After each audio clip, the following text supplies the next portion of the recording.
বিসমিল্লাহির রহমানির রহিম।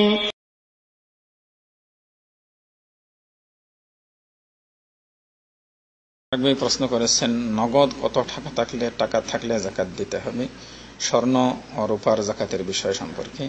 তো নগদ টাকার নির্দিষ্ট কোনো নিসাব নেই। আসলে নগদ টাকা, স্বর্ণ ও রূপা এক হিসাব।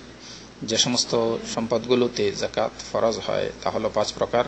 তার মধ্যে নগদ অর্থ, স্বর্ণ ও রূপা 1, গবাদি পশু, গৃহপালিত গবাদি পশু 2, জমি থেকে উৎপন্ন ফসল 3, ব্যবসায় যে সমস্ত সম্পদ, ব্যবসায়ী পুঁজি হলো 4, এবং খনিজ সম্পদ বা রিকাজ যেটা গচ্ছিত সম্পদ সেটা হলো 5। এই 5টি সম্পদে যাকাত দিতে হয়।